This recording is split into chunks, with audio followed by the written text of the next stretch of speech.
Beautiful, y'all. I'm to the moon. So we have three topics on the schedule for tonight's board meeting. We'll begin with a feedback opportunity on board management oversight. Then we will take a look at the preliminary draft, the second draft for the FY27 general fund budget. And then we'll close with the new Early Childhood Learning Center, and there will be an opportunity for two-way dialogue after each agenda item. So, as a reminder, community meetings are an opportunity for two-way communication between board members and you all, the community. We will use the following norms for our meeting tonight. The time limit for speakers will be 3 minutes. By keeping to 3 minutes, you will be able to have dialogue regarding all three topics. Mutual respect is welcome. Respectful dissent is welcome. The board will not tolerate abusive language, hate speech, threats, jeers, or disrespectful commentary from the floor. Disruptive persons will be asked to leave the community meeting. Time has been allotted at the end of each section for Q&A. I will now turn it over to Dr. Sultan, Board Chair, and Board Member Tracy Anderson.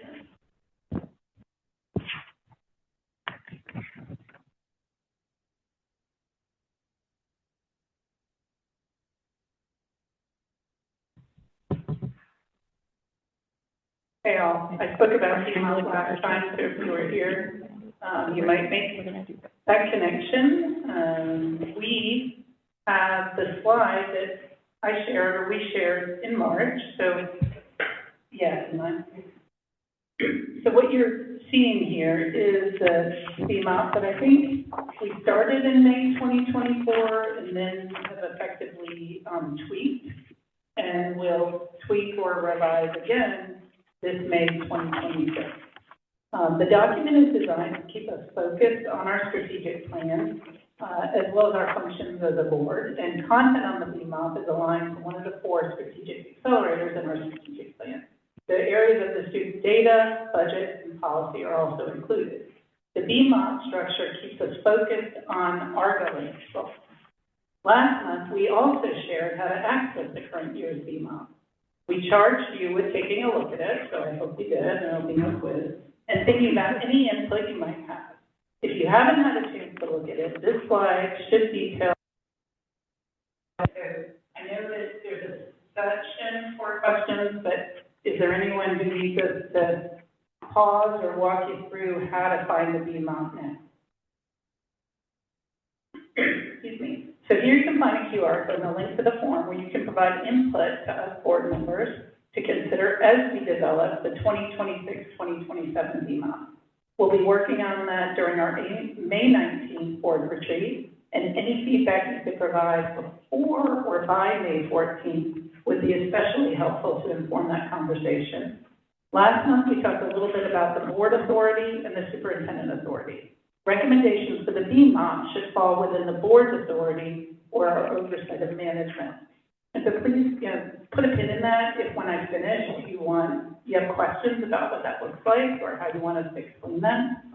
For example, one recommendation that has been discussed and will be reflected in next year's BMOP is 2 FTE updates following the FTE count dates. That came out of our school utilization conversation.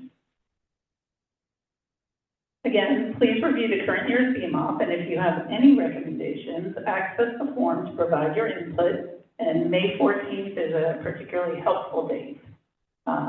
Is there any two-way dialogue about this agenda item? As in, do y'all have any questions for us regarding the BMOP?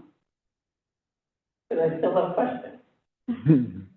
Okay, so excuse me, I would charge you, if it's okay, with then maybe looking a little more closely at it and figuring, because this is what I've done as a board member.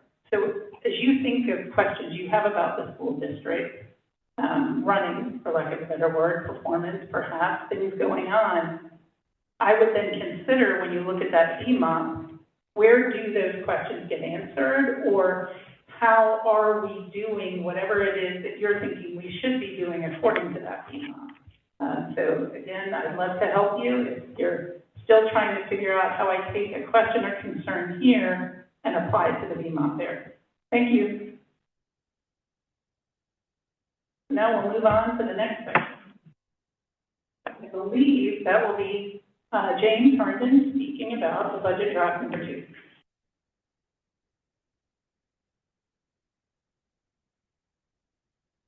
Welcome. Thanks for coming out on this Wednesday. I know you've got a lot of places to be, but I told some people I really appreciate you showing up.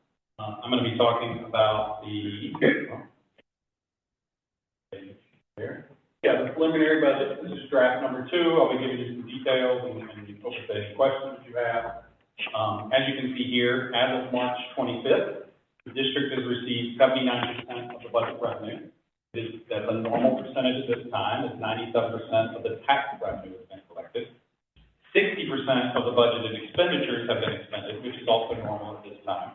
And currently, revenue is trending higher than expenditures, driven by the share of tax revenue received. And the remaining months of the fiscal year, the receipts will begin to decline, and expenditures will exceed, and we hope by the time we close the books, they even down. As you can see here, included in the FY27 budget, preliminary draft option number 2 is option 4 for salary increase. That includes a 3% salary increase on the scale for every position. So every first year starting teacher classified as a starting teacher will get a 3% increase over what the previous person would have in that position. But but they'll also get a step, so they'll also move up the scale. That is based off of Mrs. Walker's presentation at the board for options, and last month's budget, draft number 1, was then built on draft option number 2, for expanding the administrative scale by 3 steps. That means that you can't max out. One of the early complaints I got was if you've been here long enough, you kind of flatten out, you can't get any more raises, so you might as well retire. This is helping us retain some of our most valuable members. This is the same summary of the FY27 salary provided the board in February. Salary only costs for teachers equate to $1.3 million. That's a 3% salary increase and a step increase, which places teachers in the top quartile when compared to other Metro Atlanta districts, which you can see over on the right side. One-time expenses that we included in the FY27 preliminary draft budget are the same as those presented in budget draft 1, so there are no changes in 1 or 2. The only changes on this slide are the percentage of the fund balance. $1 million of recurring expenses were removed from draft number 2, which changed the percentages of the fund balance for one-time uses from 39 to 29%. Changed the percentage of designated funds from fund balance from 34 to 50%. Personnel changes. Budget draft number 2 are the same as those that existed in number 1. It's the elimination of 4 central office positions, 2.5 school positions, the creation of 7.5 local school positions, 3 positions that were reclassified, which will not impact any fiscal numbers. The changes from the FY27 budget, draft 1 and 2, include changes in compensation. Draft 1 was built on compensation option 2. Draft 2 was option 4, if you're going back and looking, which is a decrease of $2 million in salaries only. In draft 1, $1 million recurring costs was reallocated from SPLOST to the general fund. And draft number 2 reallocated the recurring costs back to SPLOST, so it eliminated the proposed change in draft 1. Local property tax growth was set at 4% in draft 1, and after discussion, things happening in capital and presentation we heard, we've set local property tax growth at 3% for future. This table is a comparison of FY27 general fund drafts 1 and 2. The decrease in property tax growth to 3% decreases revenue by about $641,000. Additionally, there's a slight decrease in state QBE funding. That's due to enrollment declining. For expenditures, the change from option 4 to option 2 for comp and the removal of recurring costs previously budgeted in SPLOST in draft 1 reduced expenditures in that budget by about $4 million. That table to the right shows the fiscal impact of the fund balance. The amount of funds needed to balance the budget decreased from draft 1 to draft 2 about $3.5 million. The new estimated ending fund balance for draft 2 is right at $13 million, bringing the fund balance up from draft 1 by 3% to just under 11%. This is the FY26 budget, the FY27 preliminary draft 2 budget. Starting with the table on the left, the first column is the current budget. The second column is the preliminary draft number 2. Revenue is anticipated to increase by 1%. Approximately $867,000. This is based primarily on a 3% increase in property tax assessed value. Local other remains the same, although we are accepting tuition. The budget is slightly overstated, so until tuition numbers are solidified, choose to keep that flat. I don't want to anticipate tuition that doesn't show up. State revenue also decreased by $28,000 due to that lower enrollment I mentioned. Once the state finalizes their budget, we will have a better idea of locking down the revenue from QBE. All grants, so if you hear me say the word grant, with the exception of $120,000 you know about, have been removed from both FY27 revenue and expenditure budget. But grants come with an expected expenditure budget, so those would always just be, if there's a dollar coming from there, that dollar is automatically earmarked for something. The sale of 2 district houses is eliminated and is anticipated to bring in approximately $1.4 million. Total expenditures have increased by $6.6 million.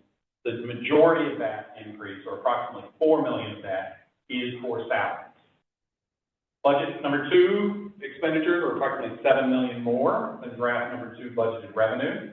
The $7 million is intentional, and it is deducted from the beginning fund balance of $20 million, leaving a fund balance of $13 million, or 10.85% of the fund budget.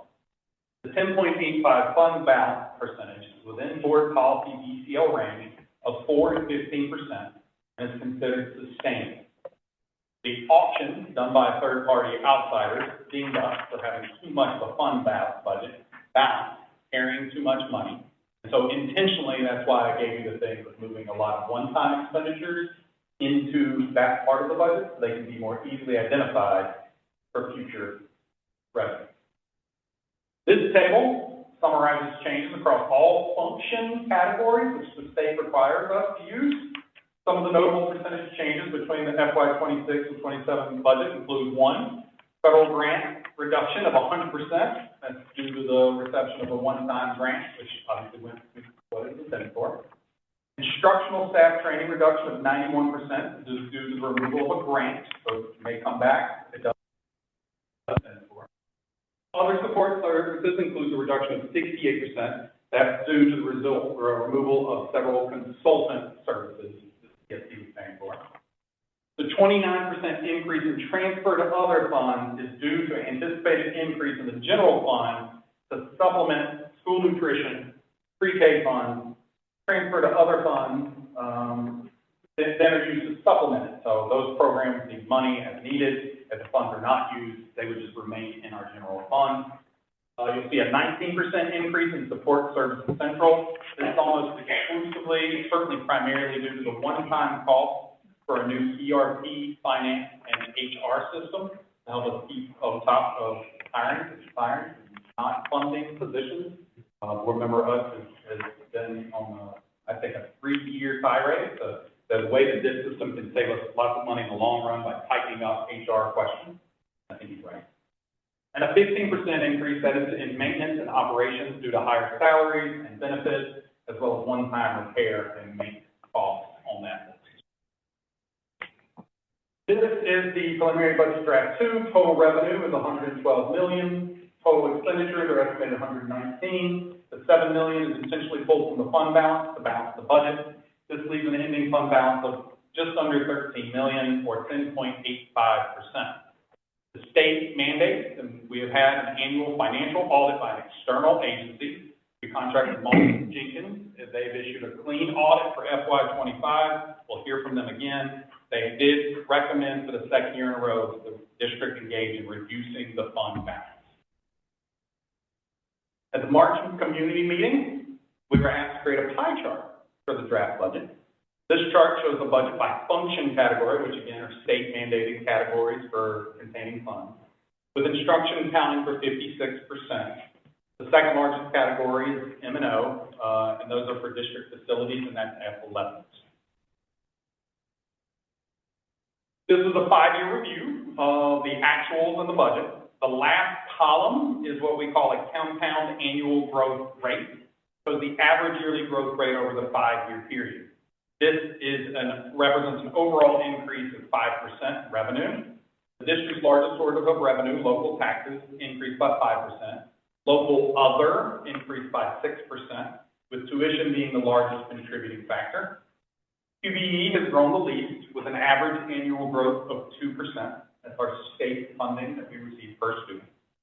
Overall, the annual expenditure increase is 7%. The largest average annual growth was in the safety and security function category. You'll see that at 133%. Going back to 2023, you'll notice the district does not have any salaries or benefits budgeted for safety and security, and it's approximately $800,000 in safety salaries and security benefits. Safety budget in FY 23 was solely for fingerprinting. In FY 27, it has an operational budget of approximately $500,000. That now includes fingerprinting, equipment, repair and maintenance, dues and fees, supplies, communication, travel. They enable essential investments in security infrastructure, staff training, threat assessment, emergency response systems to prevent violence and manage crisis, and many of it, we live in a brand new world, is state mandated that we spend funds on security, but the world we live in. On average, the school nutrition program decreased by 21%. Transfer to other funds.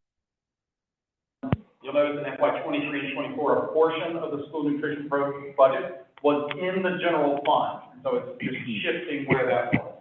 In FY '25, the full school nutrition budget was reallocated, which is funded outside of the general fund. And the general fund supplement then goes to the school nutrition budget and transfers from other funds.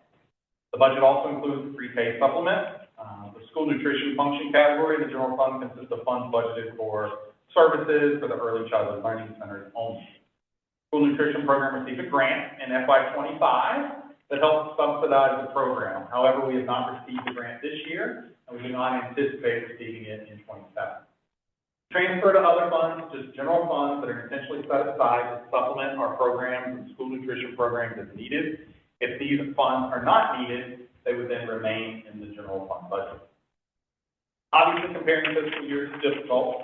I appreciate this chart, but these are not necessarily apples to apples. The state makes changes throughout the years on whether certain positions should be paid. For example, the district recently received communication from the state that advised that counselors, physical therapists, and occupational therapists should no longer be paid out of instruction and should be reallocated to pupil services.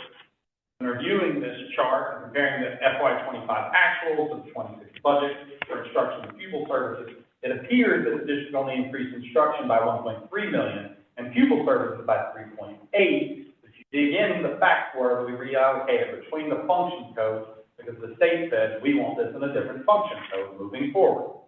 Additionally, different superintendents and boards had different vision during my time. Sometimes departments and positions are eliminated or create space, or they just do departments differently. For example, we currently have an experienced professional investigator who is budgeted in the chief of staff budget.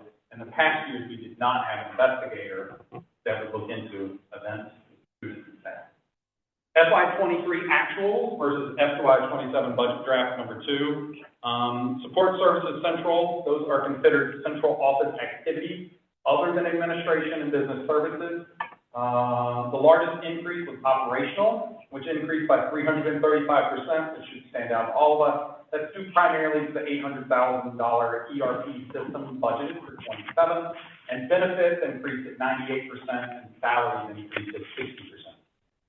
There's general administration, that includes budget for the board, activities performed by the superintendent, admin, deputy, associate, and assistant superintendent. The largest increase in that category, again, is benefits. For those who've been following, the state mandated more funding has to go towards benefits and retirement.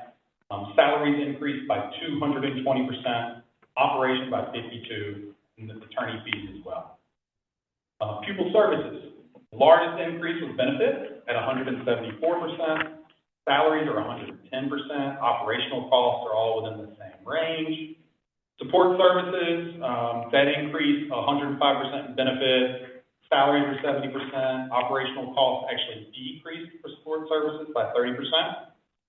Student transportation is on there. Salary increases for student transportation have been a specific budget item for the board the last 2 years, and it increased by 32.5%, and benefits have increased by 30%. Operations increased by 92%. That's mostly school bus grant supplement and the cost for energy, repair, and maintenance on our buses. Finally, a note on there is maintenance. Salaries decreased by 2.7%. That's almost due exclusively to outsourcing of custodian services. Benefits, though, increased by 15%, and operations overall was 124% increase, primarily due to service costs, outsourcing contracts, increases in energy costs, office supplies, and new building. As we build the FY '27 budget, changes will be made. This is not set in stone. The board is discussing and making adjustments.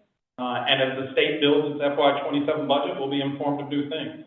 The state has not finalized its budget. The district is still awaiting final approval of the state's proposed budget, and that will very much have an impact we do.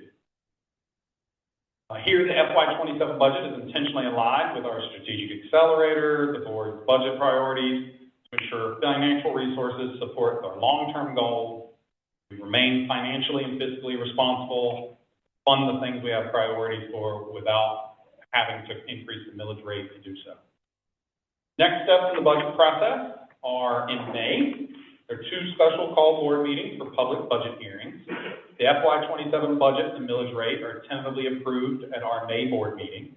The final budget will be approved in June at our June 2nd meeting.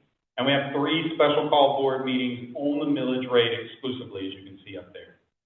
The budget book for FY '27 will be printed in August. And the FY '26 budget book is already available on the district's finance webpage. It provides in-depth information on the budget, and most of the data that we pulled from there can be found in that book. I am open for questions for myself or other members of the board, if anyone has any.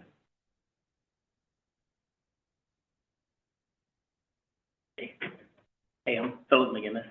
I live on Westchester Drive. Actually, I have a positive line item that I'd like to just mention. One is the sale of the 2 houses. Dr. Whitaker and Mr. Adams came to Westchester with us, kind of explained what the situation is with those buildings. The neighborhood is very supportive of returning those back to permanent top. And so the neighborhood welcomes that and would like to help out in selling the property. I understand that the space is occupied by staff, and they need to be relocated. One house may be absorbed into schools. Another one is kind of contingent on maybe the ECLC space. But I also wanted to say that there's an option of possibly leasing some just right near the YMCA. There's a 3-story bank building that's available. That could be a very short-term solution to maybe adding a 3rd house at sale relatively. So positive feedback on the $1.4 million line. Thank you. Appreciate that, another thing. And literally your back door. James, thank you for walking us through that. My head was spinning, trying to think of all the different numbers. One of the questions I had for you is that, Christy Norman, one of the questions I had for you was around feedback regarding the surplus that results in that fund balance overage that we've seen from year to year. And in the budget that you showed for FY '26, it appears that there would be a shortage. And so I was curious to know if you're expecting that shortage to come to fruition by the end of this fiscal year, and if so, how that might carry through into FY '27. So are you expecting that we'll do better than budget as we've done in the past, or are you still expecting that shortage? Several questions there. There's a slide. There's one. Tell me when to stop. Yeah, right here. Okay. So first off, I want to say we have done better than projected every year I've been on the board. Right.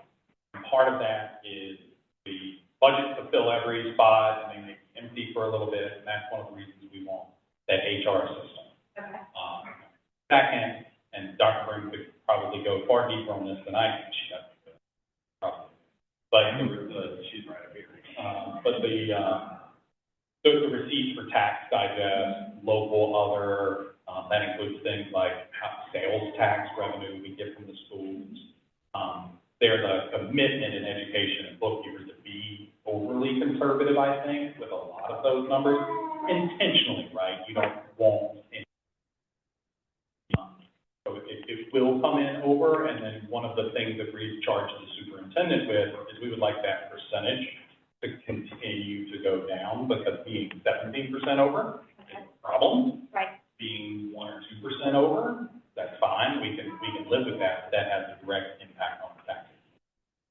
In terms of do we expect it going forward, not last month's meeting, but the budget meeting before, there was a heated board discussion about, whether we move stuff to SPLOST, out of SPLOST 1 time, 2 times. And so the finance department currently, if you track it, these are the questions I've had for Dr. Broom, is intentionally moving stuff that is going to go away into it so that we know, yes, we're overspending by $7 million, but we're doing that intentionally to be more fiscally responsible so we can tax less. Okay, so let me rephrase my question. I'll just walk through that. So let's say that you're accustomed to having that 17% overperformance. does potentially reducing that overperformance to 10% help to close some of the gap for FY '27?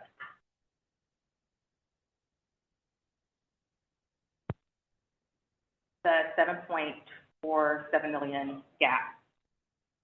Yes. Yes. Yes. Do you have any ideas about how much? Or is it still TBD pending additional board session?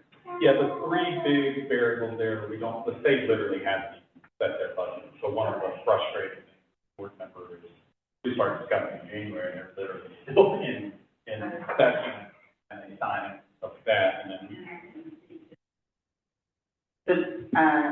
Good evening, everyone. Prime example is literacy coaching. So I had a meeting today with the Metro superintendents, and we all said, well, we think the literacy coaches are part of law. That you will receive, you must have a literacy coach. Now, there are a couple of stipulations on that. One, you don't know the amount of money they're going to give you for a literacy coach. So the number being tossed around is $56,000. That is not even our starting teacher salary. And if the school is less than 200 students, you're going to get half of whatever we are allocating. So that's an example of, there are a lot of things that come out of the legislative session that has implications for the budget. And until the state gives us direction, specifically everything around benefits, whether it's health insurance, whether it's PRS, all of those sorts of things really have major implications for the budget. But it could be today, April 22nd, July 1 is going to be July 1. And unless you're going to take out a short-term loan, you have to have budget in hand and ready to start the new fiscal year, July 1, regardless of when the state gives us our information or when the county gives us our timelines, all of those things. And we're even approving a month later than we had in previous years. And that's because we have found that the state sometimes is getting later. So we're really trying to plan for what their times might be. That's helpful, thank you. Dr. Burnham wanted me to throw in, if you listen to other cities and groups, hopefully the World Cup is the boom sales tax, which will directly benefit schools. I've heard our commissioners talking about, so that would be really nice. Yeah, I think they said 186 million, so. Wow. I loved Chrissy's question. I wanted to sort of pile on a bit, and Molly has questions too, apparently. A little bit on the projection piece. So, I saw that you mentioned you went down from 4% to 2 to 3% of the revenue projection growth. Kind of going with what Christy said, it seems like from 23 to 25, there was about a 23% increase in tax revenue, which was about $12 million. And so like you said, it's about $4.6 million every year in growth.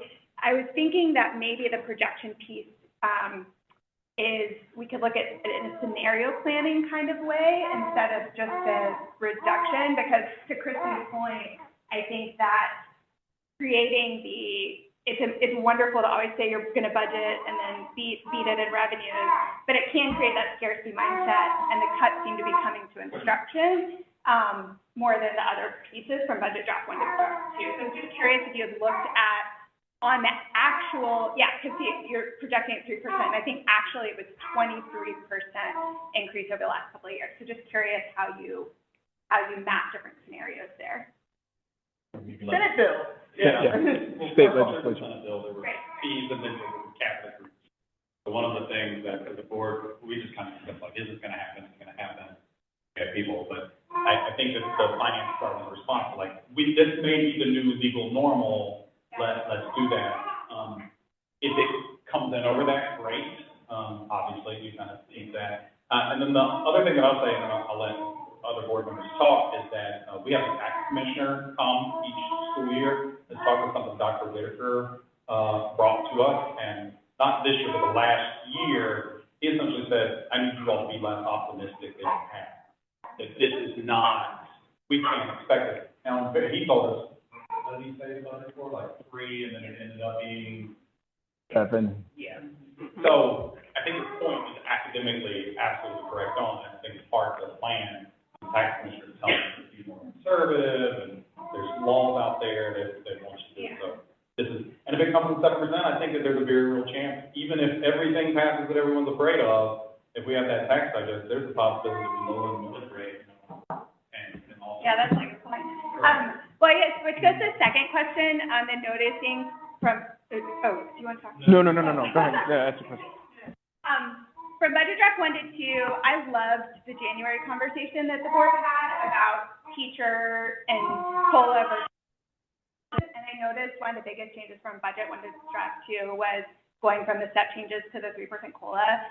And Dr. Berman, you replied to another parent's email about 3% COLA basically maintains our position as number 4, but doesn't increase our competitiveness in teacher pay.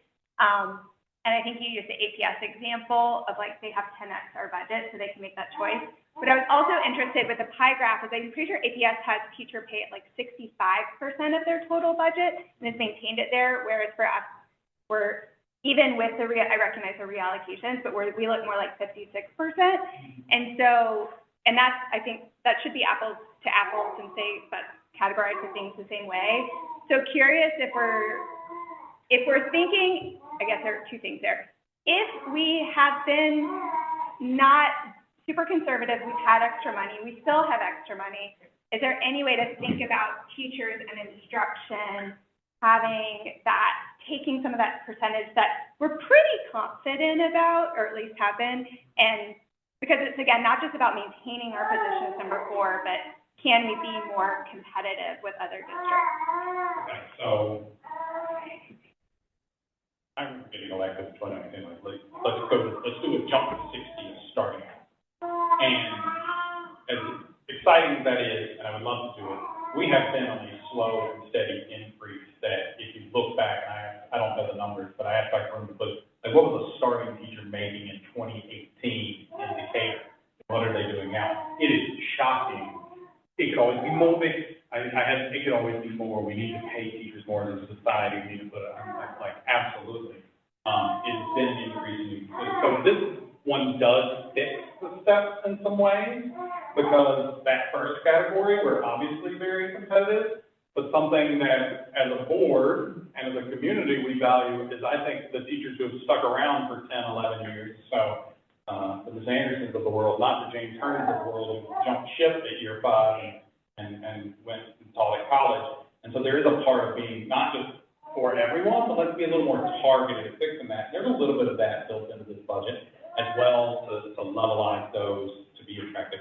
And I'm with you, and every year that it comes in more and we look more sustainable, we'll continue to do the 3%. I don't think the 3% plus the steps does, I think it will move us up. I feel pretty confident, having listened to other board meetings, because other members of the board have said, like, well, yeah, this is basically comparing our future versus their current year. I think we all know that times are tight. ATS has just gone through some massive increases in their salary over the last 3 years. I think a 3% increase plus a step, which will work out to about 4.5%, 5%. Don't quote me on that. Dr. Burns is the one that gave me a number, but it's going to be a pretty nice raise for each teacher in our system in terms of their take home. I'm excited about it. We'll continue to do it. It is one of our priorities. It's just hard to do it all at once.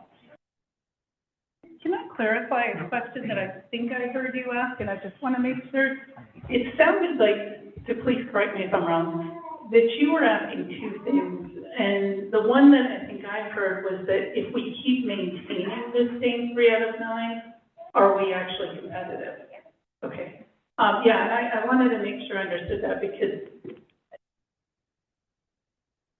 I'm not sure we could say we are. It sounds like we met the goal that the board started with, I think, before I got on the board, right? Which was this metric of getting into the top quartile. But I don't think I've thought about it the way you just asked. So I would like to hear from the board how we end up maintaining that competitiveness. And I think to your point, I noticed, which is what I think we talked about in our fall retreat, is it is the people that appear to have the most experience. And we're assuming those people are sticking around, right? We don't know if they're coming from another district, or at that point, they're deciding to go somewhere else because it's closer to home or there's some other benefit. So I think the middle bit is the part that does seem hard for me to explain competitiveness. So this is obviously, I'm now speaking as just myself, not on behalf of the entire board, but I very need, if not this year, next year, we need to be looking at those steps and making that rationalization really, because you do start running out of space. And adjusting those steps, disproportionately isn't the right word, but adjusting those steps has a much larger impact in kind of that middle cohort of teachers. And you can see that when you do those comparisons. So I think if not this year, it's something that I certainly would intend, and I think other members of the board support us coming back and taking a look at that next year. One of the other points that you made was around the cost of instruction versus other associated costs vis-a-vis APS. The biggest difference there is just economies of scale, right? And the fact that we're a proportionately small district and we intentionally maintain small schools is going to skew us a little bit more towards administration than just instruction. And so rather than APS, I would say a more viable benchmark would be something like Marietta City Schools, for example. But even there, I mean, I don't know the numbers off the top of my head, but my guess is we are probably even heavier towards administration than proportionately, just because our schools are tiny. And that's not going to change. I mean, I think we all learned a lesson having that conversation. And so that is clearly a value that the community has. That does not mean that we shouldn't look at driving efficiency through all of the administration and trying to make that number swing as much as we possibly can towards instruction. But it's just not going to be practical that we would look like APS on that ratio. And finally, the city schools of Decatur is the only school system in the metro area that is not Title I. So you really cannot compare our instructional percentage to a school system that has access to the Title dollars that Atlanta Public Schools has access to, simply because they are funding various items, not just teacher salary, in multiple ways through other funding sources that we do not have access to. And so there are ways to move around in a budget when you have access to Title dollars. And City Schools of Decatur does not.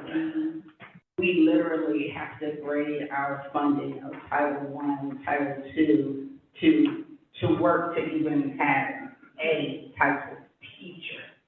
Where when you look at Atlanta Public Schools, the only clusters that are not Title are North Atlanta and probably Greater Decatur.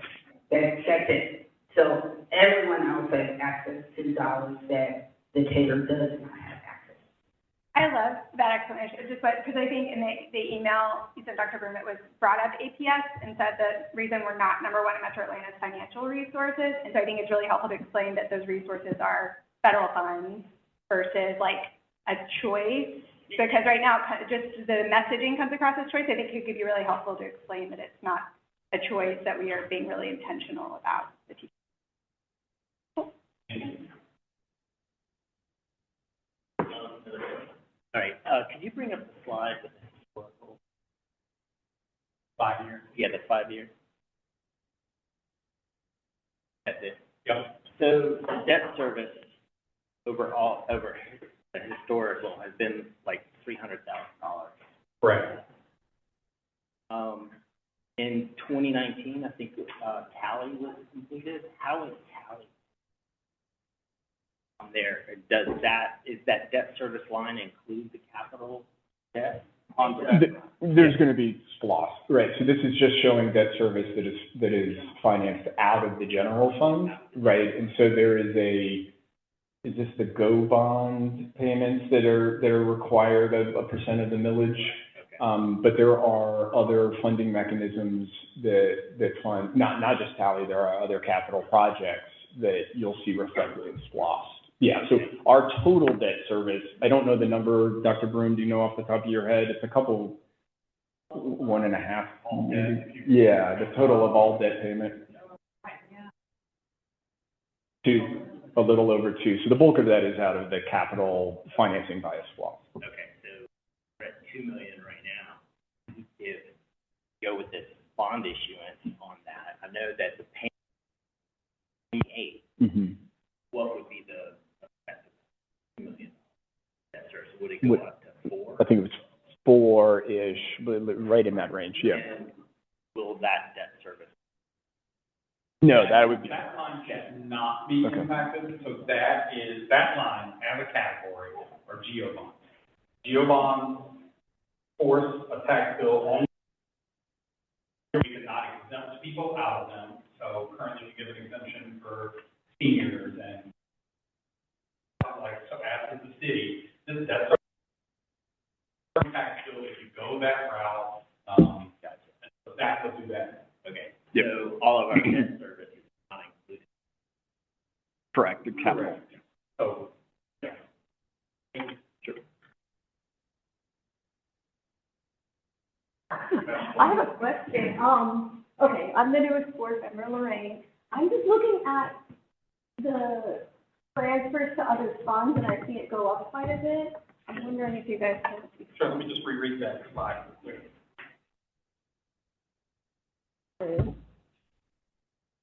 Nutrition. Yeah, that's the bulk of it, yeah. So, without even, we have a $500,000 grant for our school nutrition in FY '25. That went away. Okay, And that went away. that makes sense. Isn't A lot. that like 90% of it? Yeah. Huge amount of it, yeah. It's a huge amount, and then there was also some revenue decreases in nutrition, as well. What are there's another small one that I was looking for, but I can't find it. ECO, pre-K. There's some pre-K, they call it like, some changes, well. Okay. I'm sure she was. I just had a reflection. I thought that your explanation on the Title I differences between us and FPS was really helpful. I think that's the type of information that would be well served, that CSD and the board provide more to the community so we can have a better sense of how we really compare against others. And I think that's something that I felt, a lot of us have looked at over 2 years of information from the board, and that type of comparison isn't there. And it feels like at times we compare ourselves just to Metro Atlanta and use that as a reference point, but then at other times we say, well, but that isn't actually comparable. So having the right benchmarks, against other systems that are similar to ours, where that's appropriate, and other systems in Atlanta, because this is our market and this is who we're competing against, for talent, that would be helpful. That's the type of thing. Corporate world, having that benchmarking. Mentioned before, I'm part of a nonprofit board. We compare ourselves to boards that are similar size, similar footprint, similar structure, to have that right benchmark. And I've struggled to find that information in the past, so it would be really helpful going forward to have more of that transparency, as a community, of how we compare versus the right benchmarks for the right things. Transparency is a weird word there, because when it comes to teachers and staff, I think the 9 is correct. That is who we are competing with. They are people who would live in Atlanta and could theoretically commute to any of those places. As a teacher who moved to Atlanta looking for a job, I literally remember going through these 9 and saying oh, this is great, let me pull these 9. I could drive to Cobb, I could drive to Cobb, boom, and settle on Fulton at the time. It was a $12,000 difference that motivated me to want to drive to this place. In another context, the 9 make no sense. M&O, for comparing us to APS, part of nutrition is a great example. Mr. Adams is talking about that just in depth. if Fulton County says they want to buy apples, the apple farmer is going to bend over backwards to complete that sale. And you can see it in their bottom dollar. We do not have the ability to move the market when it comes to food. And so there is no one universal screener. It's not being non-transparent to not tell you that these sorts of things. I think that the budget department has, if you look on any of this, has gone bend over backwards and say like, and this is how this compares for this one and why. I mean, we're not saying it every time, but it's there. I think that's what I'm trying to say, is that it's not there in the data. If it's shared, it might have been shared to you guys in other documents, like, but in the data, information that's available to the community, like over time, those references and those benchmarks aren't as clear. And I'm So just I will say, so reason why I can speak to APS's budget the way that I do, or I can speak to Fulton's budget the way that I do, because I've held executive level, cabinet level leadership in both of those districts prior to coming here. So one of the things that I did in preparation to come here, was pull the budget. This was the budget. This is what was on the website, as the budget. Now, knowing what I know about Atlanta Public Schools budget, and knowing what I know about Fulton County's budget, and we were in the midst of COVID, and all the different requirements that are required for all of various compliance across federal, state dollars. This was not sufficient. So we had to move to probably too much. But this is extremely comprehensive, but it's not comparable because the conditions are different. We're going to compare in this way. You're thinking about Coney County because of the per capita income of an Oconee. At large of Oconee. You're going to also need to think about, I think it's Bryan County is on the by Savannah. Is that right? Bryan. Yes, Bryan by Savannah. Those are, when you think about the conditions that create what would be your revenue, that's where you're living. But when you're thinking about your expenditures, you have to think about the conditions for which you operate, which is your metro Atlanta. So it's just like when we look at policies. Sometimes we pull policies that are specifically Atlanta Metro. And we will pull the Cab, Fulton, Marietta, but Cobb, or even Beaufort. But Beaufort operates 3 schools. It's different, you know. So it's very. Yeah, and just to clarify, like what I'm trying to say is, that's the type of information that what is the right benchmark that we should compare ourselves for different line items is what we need to provide that visibility, because we are smaller. Mm-hmm. We don't have scale of others for the efficiency, like in negotiating service. We don't have similar footprint. We have different scale of schools. That's what encouraging board at CSD look at how you can provide more of that information up front, so that we can better. I think that's actually a really good idea. And I think the budget book is the right place to have it. I think it's a living document, obviously, and so that's going to be evolving. It also, I think what you're hearing us say here is that it's more complex than a single benchmark, right? There's going to be differences but I think that the point of having a living document is to evolve it towards perfection, and so that's great feedback. We'll see about trying to start to incorporate some of that. I just wanted to clarify, I think the question, the pie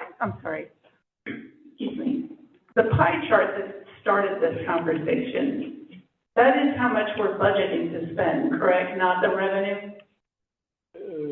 Because I think, no, I'm confused as to how it would be much different. Okay, so, right, so we are budgeting this amount, which I believe is like 66 million, for instruction. And that is, 55.7% of FY '27 budget draft, correct? Those facts are correct? Yes, okay. So I think where I'm now confused is the comparison to APS, because I understand APS may get different revenue. APS will get increased Title I funds, but teachers are teachers. And so in our instructional budget, I realize that, you know, we are paying for the teachers. We're paying for certified subs, we're paying for art, music, PE, foreign language teachers. But is the explanation that APS is paying for more Title I teachers that would be paid through additional Title I revenue? Because that's where I'm lost. Yeah, that is one of many. Okay, So I'll give you another example.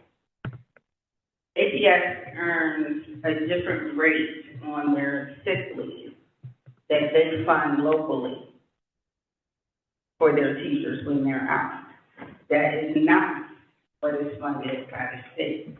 So once you go to retire, they remove that sick leave from your actual state calculation. They put that in there.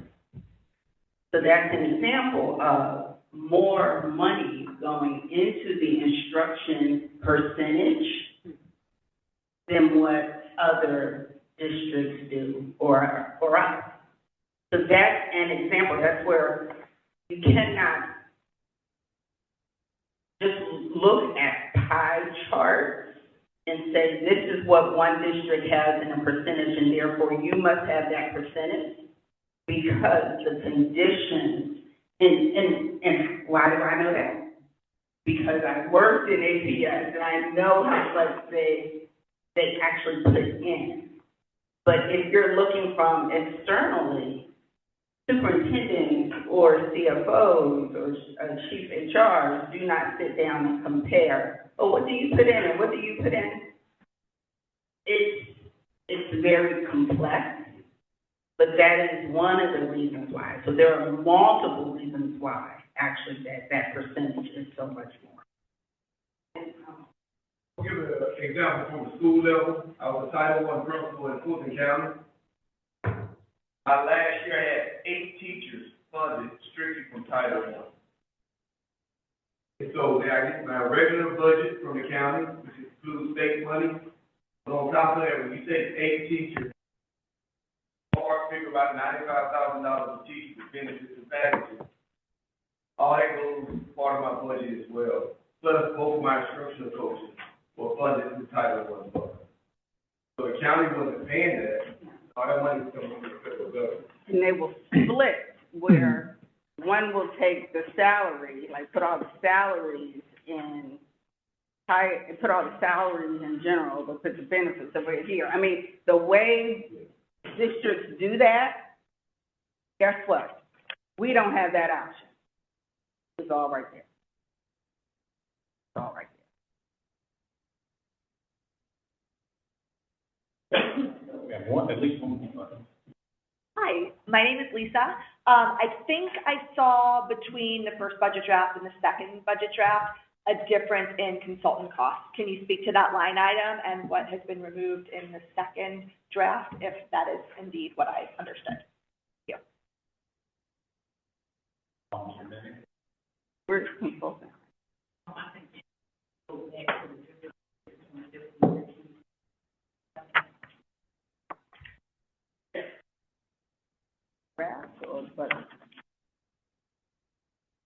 The other one.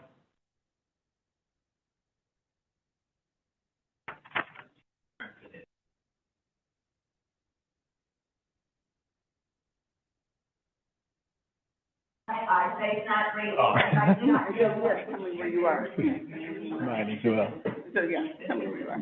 So other support services, reduction in operational expenses consultants, that's what I thought, so you I said. think maybe that's what I think that's maybe what I, is there an increase in consultant costs?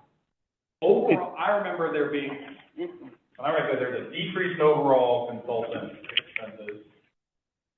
This is the function, not object. The person is object, so I'll have to go back to the object. It's also, That I remember this being a negative, because I looked at everything that was It- negative or positive double digit. Consulting services was a decrease of more than double digit.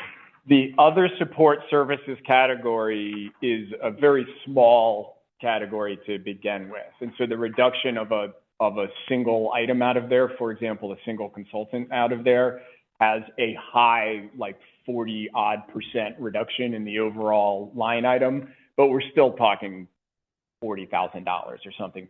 I don't quote me exactly on the numbers, but we're talking small dollars in a relatively small line item. When I looked at other services, I think it was like $150,000 before, and it's $50,000 now or something. So It is over 40,000, 46,000. You go to the next one? Yeah, other support services is at 48,844. 46,844. I'm thinking, I'm that close to it, and I feel. The last board meeting, we did say quit putting percentages without whole numbers, because it does cost a bit. Where we'll do something like about 400% increase, and you can go to the next slide, and I'll be like, oh, that's an extra $48,000, which is a significant amount of money, but here. My understanding is there were several consultant services that were cut from the budget. It goes from 146. I do not, yes. Which ones they were? Yes, I would have to actually go, like, it's not on this presentation. I will have to get it.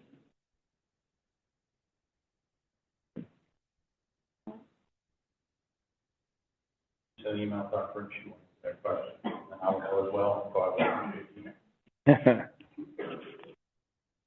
Okay, I will turn it over to.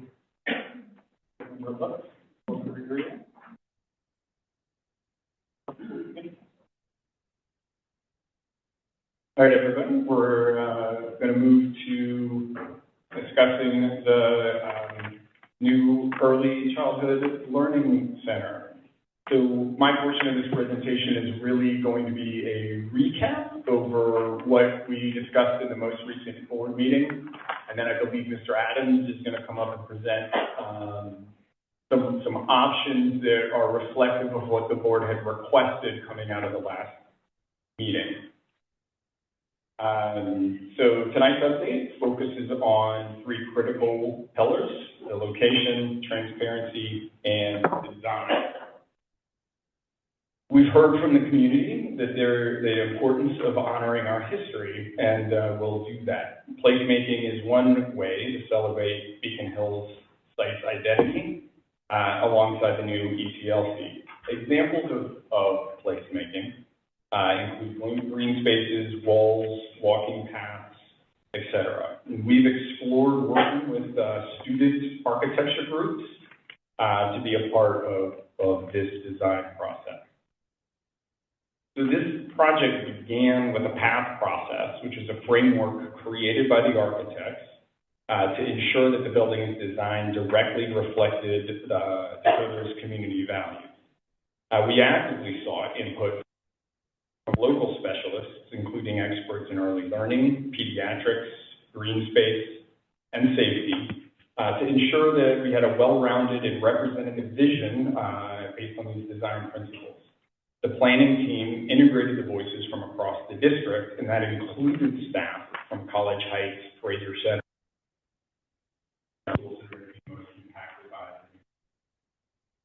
So the data gathered from the past survey placed families and children at the heart of the project, ensuring that the community's highest priorities drive the design. The vision statement was created. The project is committed to creating an inclusive, accessible, safe, and sustainable campus that fosters a sense of belonging for all children, educators, and caregivers. The design is anchored by 7 key pillars. The first is inclusive and accessible design. safety and security, sustainable net zero goals, though I believe we are seeking natural light and comfort, architectural harmony with the neighborhood, flexible community spaces, and child-oriented standards. Beyond its immediate function, the campus is designed to be a vibrant, adaptable space for both current and future generations.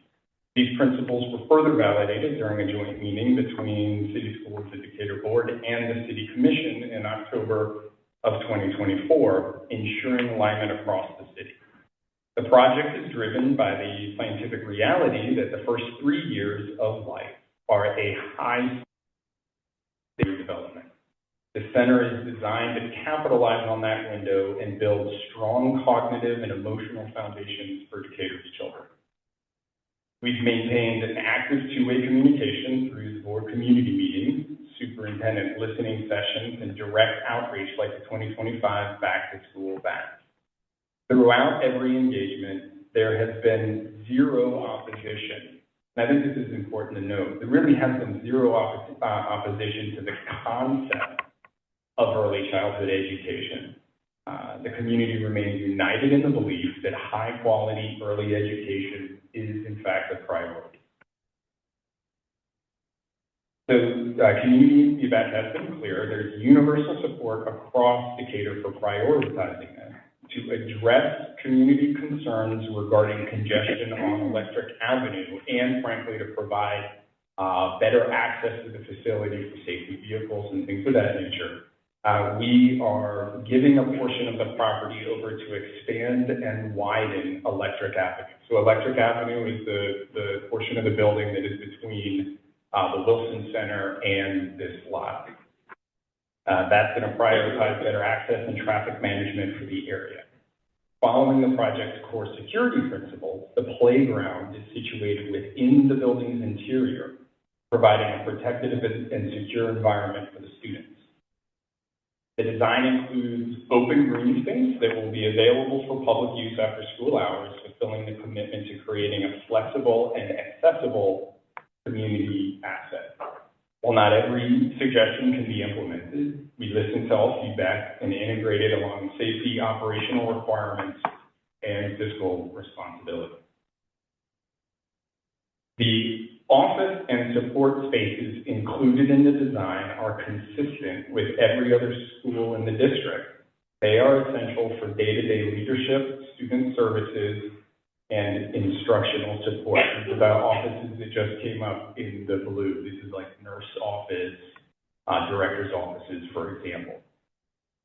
The building includes these 9 spaces considered necessary for a functioning school, such as a clinic, security office, et cetera, and specialized areas for itinerant staff like speech pathologists and babies can't wait specialists. A small portion of the footprint that you just saw highlighted in green highlighter will house existing school psychologists currently working out of district-owned houses. These are the houses that the gentleman came up and spoke to about a minute ago. This is a relocation of current employees, not the creation of new positions, and it allows the district to sell those residential properties near Westchester. While it provides necessary workspace, the primary purpose and the majority of the footprint remain dedicated to being an early childhood learning center. The new facility replaces the outdated and cramped conditions at the Fraser Center, providing a modern environment that finally reflects the high-quality care and education that Decatur expects for its youngest learners and staff. Now, Mr. Adams, I'll turn it over to you to present some options.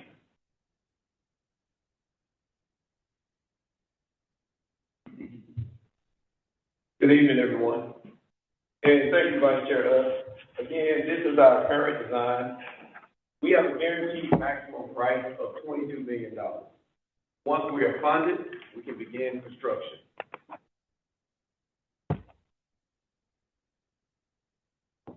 What you're looking at here is our first design, first option design. which represents a targeted adjustment to the current plan. The redesign 1,600 square feet, primarily office space for the school psychologist. You will see on the diagram in the top right corner where that reduction occurs. It is a surgical cut to one side of the building, not a full redesign. As a result, the overall footprint is slightly reduced, and you will also see a small increase in green space and a reduction of 7 parking spaces. This option allows us to preserve the core of the instructional program while making visible adjustments to the building footprint. Option 2, redesign number 2 is more aggressive. In this scenario, we're reducing the footprint by over 10,000 square feet.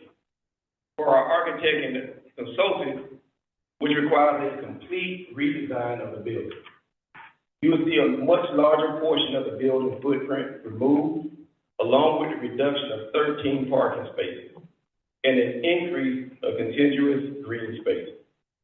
However, this level of square foot reduction does not come without trade-off. To achieve this, we will be removing key components of the instructional program, including pre-K spaces, indoor play space, conference and support areas that are part of a fully functioning early childhood learning center, and we will be ignoring a key request from the community to provide a community amenity space. So while this footprint is reduced and green space is increased, the impact on children's programming is significant. And we ignore the request for community amenity space. This slide summarizes the impact of all 3 designs: current design, the office reduction, and the aggressive reduction. From a cost standpoint, the current design is a guaranteed maximum price of approximately $22 million. The office reduction estimate cost is slightly higher due to fees and other soft costs. The aggressive design lowers overall construction costs, but introduces additional costs and risk. It is important to note that both options introduce escalation risk, including rebidding, construction inflation, which is over 12% nationally in the first quarter of 2026, and market volatility. Both options increase contiguous green space. However, those gains come with major trade-offs to core programming components, community amenity space, indoor play, and critical support areas. So while each option provides a different balance of footprint, cost, and green space, it also introduces varying levels of impact on programming, the timeline, and the overall project risk. At this time, I will turn it back over to Board Member Arietta to discuss the upcoming special call meeting.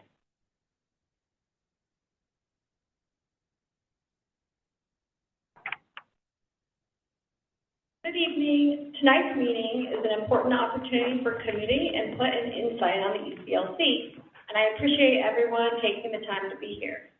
I also want to be transparent about where we are as a board. While we may not be able to answer every question tonight, at our last board meeting, I made a motion to further explore the proposed archaeological study, which required administration to gather additional information from the archaeologists, as well as engaging with the Beacon Hill elders and the City Commission to gather more facts. Once this information is gathered, the Board of Education will hold a special call meeting on this Monday, April 27th, from 12 noon to 2 p.m., where we will publicly discuss the archaeological study and the potential implications of SB 625. As many of you know, SB 625 was recently passed state bill that requires a referendum for PFA bonds exceeding $20 million. We're still waiting to see if that will be signed by the governor or not.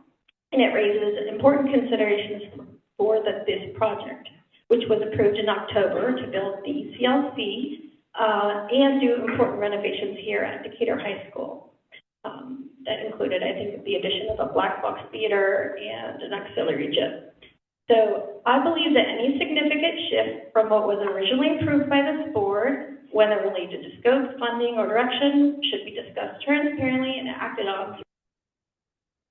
So we are going to now open things up for public discussion.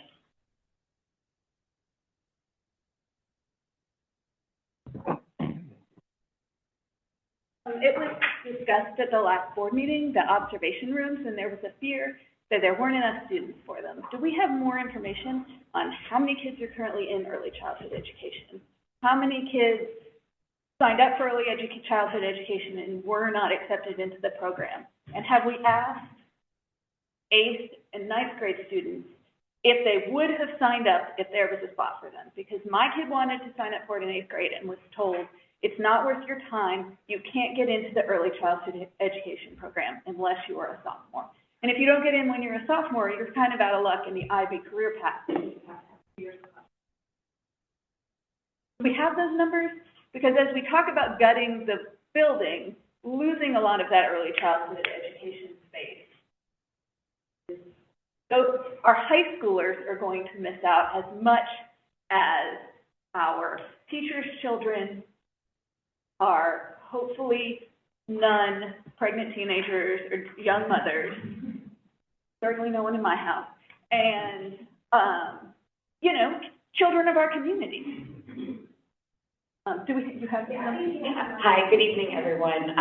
This came up at the last board meeting, and so for next school year, we have 180 that are registered in the ECE classes. We only have one ECE teacher right now, but certainly if our, if we were able to expand, then we could have more than just one school teacher. So if we build the building as originally planned, there would be space for more kids to get in. We could, yes, we would be able to, yes. Yes, maybe not Monday for another teacher, maybe not. That's right. No promises. That's right. And my kids will be graduating. You're off the hook with me. I want to say two more things. I want to say that I did not understand the CPAE program until my kid got to the high school, and I thought that it was for kids for whom college was not their first choice. And that is 100% not what it's for. It is such an amazing resource at the high school, especially for kids who are so sick of looking at computers. And other kids who are doing graphic design or architecture or other things that I don't even know go around. So, the one thing that I want to say is that I only want us to do this if we do it right. These children that are going to use this building deserve for us to do it right. And we seem to be acting like these children do not deserve what we would expect for our children as a community. Last year at this time, there were turning over chairs about the word equity in our charter. And now come today, I believe in early childhood education, but it's not going to benefit me, so I don't want to pay for it. It seems to be a theme throughout that community, and I am embarrassed by that. So I want to see us do this, but only if we're going to do it right.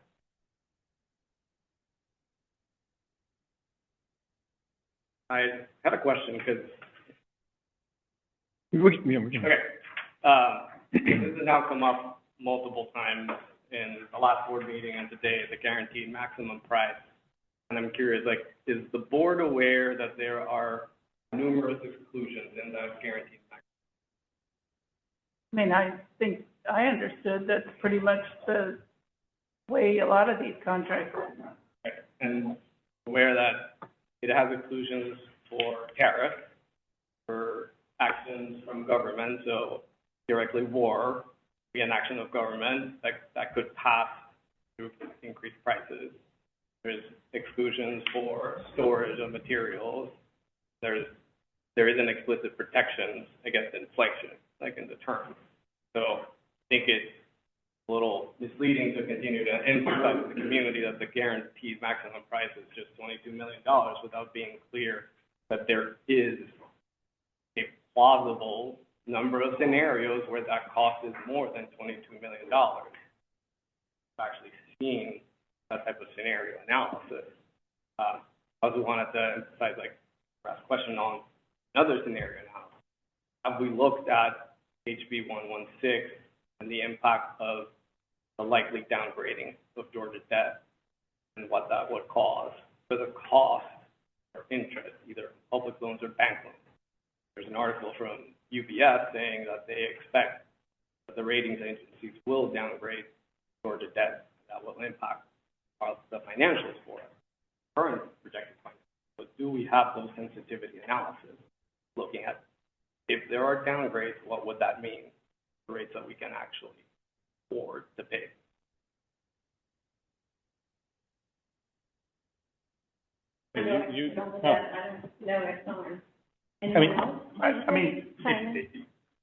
Yes, we are aware that there are exclusions in the contract. Yeah, absolutely. I mean, all the contracts, when you work with big capital groups, when they have that, they'll have exclusions. And 22, they would have to come forth and they would create legal stuff with doing it. I think it's pretty common to refer to that as a maximum and that sort of stuff. As far as the debt, I mean, But do we know how much those exclusions might be? Because things like what would be the cost of? I think Mr. Adams can. What would be the cost of? This is a great thing where I think we've had in previous where this is what Mr. Adams' job is and why we hire people. So, what do you Not have, my Brown job. Construction Company Parish here, who guaranteed that 21.5 guaranteed maximum price. And we still have over $3 million of contingency built inside of that, as well. We meet once a week, discuss project, where we are with things. In Paris, they can come up, but they have not mentioned anything to alert us that, hey, we're going down a rabbit hole that we're not going to be able to hold to that guaranteed maximum price that you give. Can I say one thing before you turn it over to them? Is that accurate, or you want to add to it? No, you hit it on the head. We have contingencies built in to the amount to cover any of those unforeseen. Paris has been building K-12 schools for a long time, so they're pretty good. And I would just want to add, this is an urban site bill, so the rough order magnitude of budget and specifically cost per square foot was one of the questions that we have received multiple times. But one of the reasons why your cost per square foot or your RUM budget is what it is because it is an urban bill. And the ways in which you have to lay there looks a little different. So when we're being at former district and it was more of a suburban area, not Main Street and College Park, it was done a little differently. But it was the same district, but more of an urban site versus a suburban site.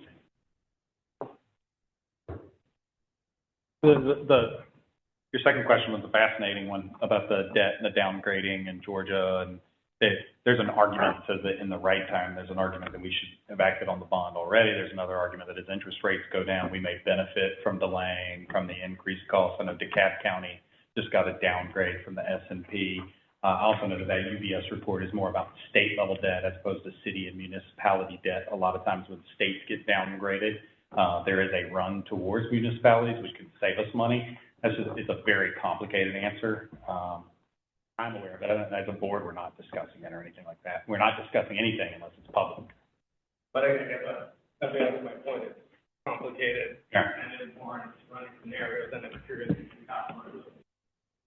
I don't disagree, and I think moving around the chairs and advocating things are happening, but the truth is that Parish has built buildings reliably using comptrollers in this city and this state repeatedly that our own director of operations has given them a thumbs up. Then as a board, they've passed my muster on what I think should pass, et cetera. And then we got some advice from a bond company, and they talk to us all the time about what can happen and do it. But I don't think you should not expect your board members to be breaking down bond prices and making, like nuanced decisions about that. Yeah. They should be asking school district if they've done that analysis so that you have the comfort that there's fiscal responsibility, and that's what I'm curious, is like, have we done that scenario now? Oh, yeah. Given that likely at this point that HB 116 is going to become law, and there are paths like where that could have either very significant detrimental impact to the cost of debt or potentially beneficial for us, like, what that looks like before making decisions. So Davenport is the financial advisor for the city and the municipality. They have given a presentation on that. They also have brought to, in my time on the board, 3 times when the opportunity to refinance debt has created an opportunity. They've reached out to us and recommended we take action. Dr. Broom brought it to the board, I believe, 3 years ago, these scenarios. So they do their job and bring it to the board, I think, fairly well. I've complimented Dr. Broom multiple times for the way she used Davenport to come to us in 2021 and say, like, we knocked about $300,000 a year off of the budget because the advisor was doing their job. In 2021. In 2026, so it sounds like we haven't done the scenarios right now for HB. They've been here twice to discuss this project in front of the board. Those options that they showed were not considering HB 116, those were considering simply different options of public debt financing, random financing. I think they've also benefit those estimates together as well, so that's another consideration. Like, I'm sure we'll do deeper analysis. And can I just clarify, because I think you started with the GMP, and are you aware of, these possible cost increases? And so it sounds like we're being told there's a contingency plan. It sounds like we're being told, has experience doing this. I think the one thing I'm a little uncomfortable with is just, I think the current environment's different. I mean, I don't know how much y'all are paying for gas, and I keep reading, I might not even be able to take my daughter to the next soccer tournament in a month if there isn't fuel. So I guess I would like to be comforted that Parrish has built in the option C contingency, because it sounds like, since the U.S. is engaged in international affairs, that might be a more extreme thing than, your garden variety cost increase because of X. But I wanted to know, are you also asking about the contingency plan for the operational cost, or you're simply talking about the GMP, or, I'm sorry, the scenarios that we've run through for costs? Are you asking solely about how we would pay for this, or are you also asking what the scenarios are for the operational cost of the ECLC? I think the current model is 50-50, so what happens if you don't have 50 that are getting full funded? What happens if it turns out that we only have 25 staff that need to use it, and therefore, do you want scenarios just for construction, or you want scenarios for operations? Well, I was asking about 2 different scenarios. Okay. Like construction, financing. Yep. There's expenses like on construction, which we alluded to having some cushion. There's scenarios around financing, based on the rates that you're able to get from the market, like when you go get financing. Market right now, on the corporate side, we're looking at that very closely, given the overall uncertainty in the markets right now, separate from HB 1116. Sure. There's also a term sensitivity analysis around the operating construct of how you fund it. Can you get grants? Like, the last community meeting, there was a question around grants and philanthropic funding. I've heard of who have we actually talked to, who are we committing to, rather who would have broken ground a few months ago, and we should have. Thank you, I appreciate it. Harris wanted to. So, good evening, and I'm allowed. So you guys, they asked the question was, have we taken those, I can speak to us construction. Yes. Like again, we meet once a week, meet externally with Parrish team and our architect and our consultant. And then we meet internally on Friday. And And that's what we gotta run through all our scenarios and everything that's going on. We're very cognizant of what's happening in Iran and the impact of what it does in America. We've seen what happens with the Middle East impacts us in America before. We've seen this before. We don't know how this is going to end, or how long it's going to be, but we seem to never know how long it's going to be in the Middle East. But part of the weekly conversation with our construction team and our design team is to make sure that we're all looking at the same. That we don't want any surprises. But just that Paris speak exactly, so you all can hear from the horse's mouth at this point. So as a parish, we are still confident in the $22 million GMP that we have. I would say that our cushion, the longer we wait and we can't start moving dirt and doing all these parts and pieces, becomes at risk. But the cushion's there. It was well thought out by the design team, your program manager, as well as parish and our historical knowledge. So again, we're still very confident in it. And it's not anything I can use just willy-nilly. I have to report to Jarvis and the rest of the team on what all that looks like, because you've obviously seen our contract. All these things are open book. There's nothing hidden. We use transparency quite a bit. That happens a lot through the whole process. Thank you. Yeah. Wade Roberts, also live on Westchester Drive. I just have a question about the cost savings that were on the slide you showed for the alternative design. So the building, the original design is about 35,000 square feet. That's a $22 million building. So that's implying, I realize there's groundwork and whatnot, but that implies roughly $625 square foot building cost. Let's go to the aggressive cut. You're cutting a third of the building, roughly 30%, 10,000 square feet, and you're saving only 10% of the cost. You're saving $2.24 million by cutting 10,000 square feet. So that implies that section you're cutting is $224 a square foot. So I would just like some transparency on where those numbers are coming from. I realize some of that's groundwork, this will have to be done. But if it's a $224 a square foot building, this should be a 7-point building at 35,000 square feet. Where it's coming from, and if it's going to be a 25,000 square foot building that still costs $20 million, that's an $800 a square foot building, right? So what am I missing here? That we're cutting a third of the building and we're hardly saving anything. I mean, if I was you guys and I was looking to put forward evidence to support a position that says, hey, we need to stick with the original plan, I would obviously do what you guys have done here and say, look, we're not going to save any money. We're going to get a smaller building, not spend any money, but why are we not saving more money by cutting a third of the building? Well, no, you're going to have to. So I'll be entirely honest. That question lines up very clearly with one of mine, right? I think it's probably wrong to look at it as saying it's saving it's 220 a square foot for the part that we're cutting, and much more, why is it $800 a square foot once you've cut that? And so I do want to hear the answer to that question. I think one of the folks earlier did mention that this has all happened in less than a week. So this is off our historical data, just simply cutting off a certain amount of square footage. You make a great point. Site work doesn't change. Other things have to be added in when we start taking these things away. For example, the playground has to remain protected from the rest of the outdoors. It can't be just open.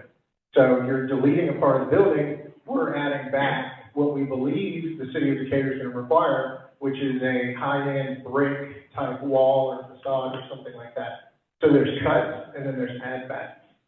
On top of that, we're talking about a fence, correct? No, we're not talking about a fence. It's a wall flat. Yeah. Is it made out of gold? I mean, what kind of wall are we talking about here? Sir, I'm giving you one example for how this goes. So we went through, and there are things that delete, and there are other things that don't change at all, and they increase.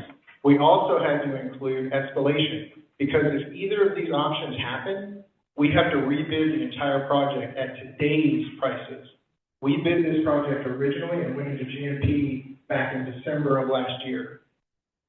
We have locked in all of our trade partners off those numbers from last year. So if we have to rebid this, you're gonna have that 12% escalation that was, in the books for quarter one of this year, plus 3 quarters, or 2 to 3 quarters, because the design team has to redesign. We don't go back to bid until July, August, somewhere in that area. So we're including the escalation to try to give you a real snapshot of what the impact is. I want to say I think your question's good. The first thing was what Han said, which is like, we're seeing this for the first time as well as a board. It's not like we've discussed this or whatever. And I wrote down in my notes as part of the slide, okay, so we're saving about 10%.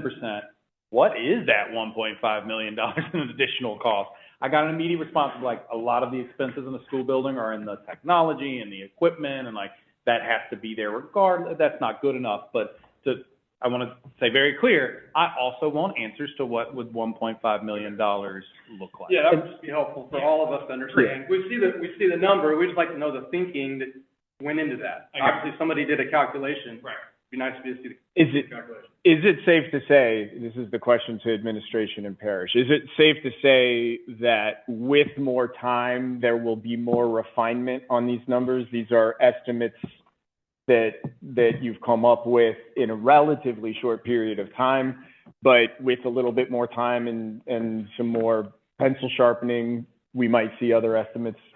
I understand inflation costs. I understand that there's going to be an increase in some of these costs.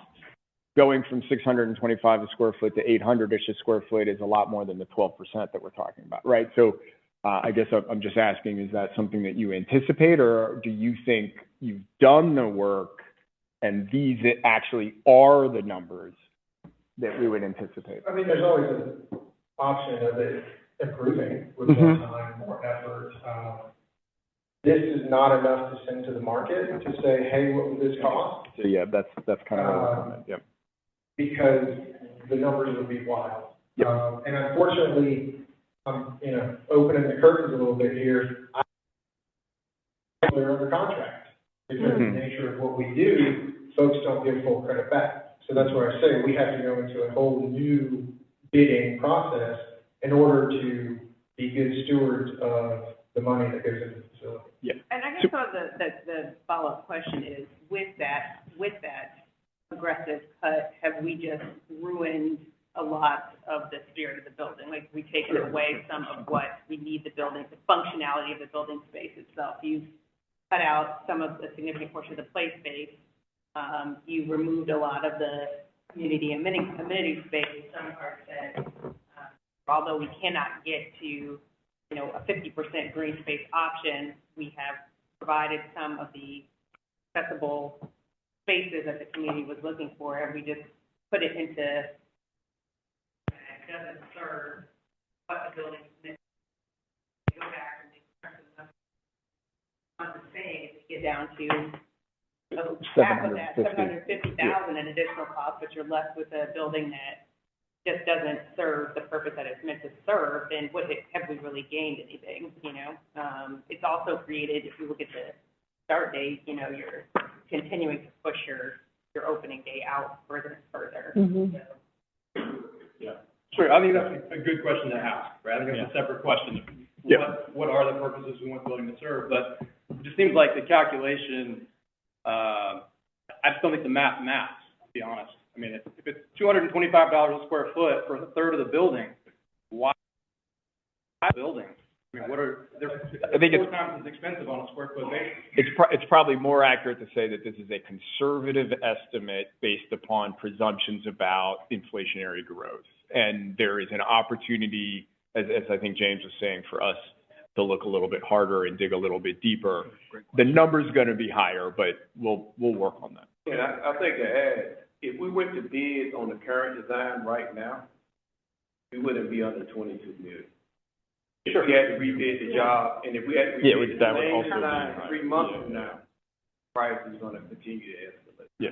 And so the price per square foot go up, as the gentleman there sitting behind you said, as things in the Middle East change, we can expect the price per square foot to increase each time we go out to bid. I'm guessing too that these prices, when you're comparing square foot, you know, of the smaller buildings are higher. Right? And earlier it would have been looking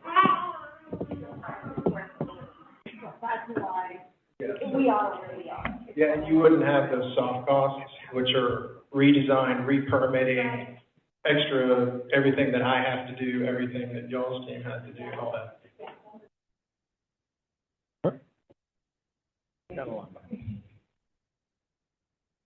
Two hopefully very quick things. One is what I'm hearing, a couple of things I'm hearing is that timing and groundbreaking and all of that is likely pushed out. Hans, you mentioned earlier that I certainly haven't heard anyone against the idea of early childhood and supporting it. And one of the things I was wondering is there a way that many of us could come together to commit to saying, let's get those kids in seats this fall, right? Where we could say, if we can raise the funds, and if you keep this box open at College Heights, she's on the list, but we could push her down, to keep those spots open and at Fraser, I think that would maybe give a little breathing room, because it would say, we are committed to early childhood. The whole community is going to come together, and we're going to make sure every single child who wants it gets that service. And then maybe because what I'm hearing is a lot of angst about the timing. And so maybe if we could just commit to saying, there's not a single kid in the city at DHA, who lives in DHA, who's not going to have early childhood who wants it in August. Like, we could make that. I think we could make that commitment. And the second is wondering about SLP functions. Like, if this is already starting as a school, maybe it's worth, if, you know, there are staff I know already in mind, that we think about having an SLP already come together and with DHA parents and families because I don't know the answer to this. Maybe it actually is a $50 million building, that there are 186 kids in ECE, and I have no idea. I actually don't know what this building needs. And I think maybe as part of that timing is get the SLT together and say, maybe it is a $50 million building, and we'll all support it going to referendum because that's what we actually need. I'm just not totally sure what the need is. Great question. So the original task session actually included SLT members from College Heights. So that's one of the things that we did need to help inform what would be included in. That's how we came up with, you know, where we are today. So they have been a part. Now, granted, we haven't charged a new SLT. We haven't hired the principal for the school. We haven't done any of that as of yet, just because it's truly conceptual at the moment. Now, as far as current programming, meaning are the rosters complete here at the Fraser Center? That I'm going to be honest, right now, really it's the people that serve our children every single day. That's the primary makeup of the Fraser Center.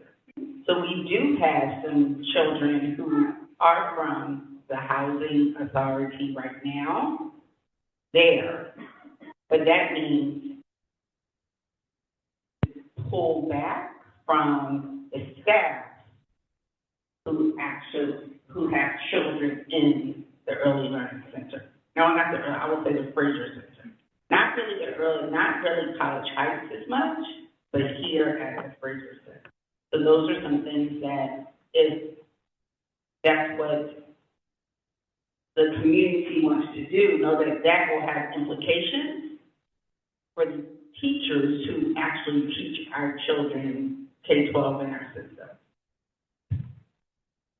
One of the questions that I'd have in the spirit of expanding early childhood education, we have, I know we haven't had a full conversation as a board about this, but I would like us to. We've talked a little bit around the edges about moving pre-K, some of the classrooms of pre-K out of College Heights into some of the schools on the north side, Claremont probably most likely. If that happens, does that increase space for 0 to 3 at College Heights? Does that give us any options for, no, okay, so you want to explain that to the community, because I think there's some questions around. They're in trailers, can't put the three in trailers. Yeah, so then, that means that we have pre-K in trailers. And can we move pre-K into the schools on the north side? I realize that's a lot for this fall, but what would it look like? What would it look like if we were to commit to doing that and have that conversation as a body and to talk? I'm seeing a lot of nodding around the table. There's probably some will on this board to have that discussion.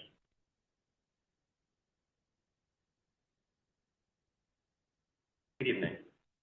I had a question about the three design options. I guess a very basic question. Can you share more context behind why these two additional options? How are we as the public to digest this information? Is this options the board is voting on? Are these options the superintendent is actually considering? Why is this being presented?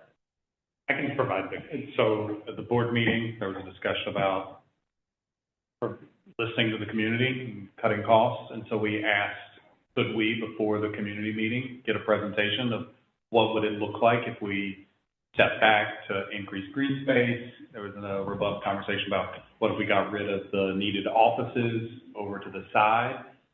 There is no vote. Like, this is the conversation. We'll have another conversation on Monday, the special call board. We're still waiting on a funding conversation, which we'll also do on Monday, and then we'll go from there. That's it. This is part of Monday's board meeting, is a discussion about the redesign option. Maybe I misheard. I didn't think. No, to be very clear, Monday is about the archaeological monitoring and SB 625, which is a funding conversation. I guess just to be transparent, as a parent and community member hearing this, I'm wondering, why am I being told this information, right? Are these options that Dr. Whitaker or the board is actually considering, or is this sort of, is somebody alluded to, is this being put up here to strike something down and say, well, it's not realistic, right? And how I hear it, now I think folks here hear it, depends on what is the point of sharing this, right? That's where I'm going. If you love one of the options and you hate two of them, please tell us. I think what we're looking for is some perspective from the community. It sounded like she's very much the original option. We pick that. Let's go with that. But we'd love to hear from the community around your perspective, right? Understanding the conversation about numbers that we just had, et cetera, et cetera. But if you have a perspective or a particular strong feeling in one way, I think we're actually soliciting that perspective from you all. Thank you. Yeah. Okay. That's helpful. I appreciate that information. Let's address a couple things, and I think maybe you may not be able to talk about it because it might be for Monday, but we've got a bill that might get passed that keeps the project at $20 million or under. We've got designs that we're considering that might be different. I would assume part of that reason is to get it under the $20 million threshold to not slow things down, which then likely means that DHS and bond refinancing has to come out of the project. So there's all these balls in the air, right? And I know you guys are frustrated because you want, as you all said, you want to get baby butts in these seats, right?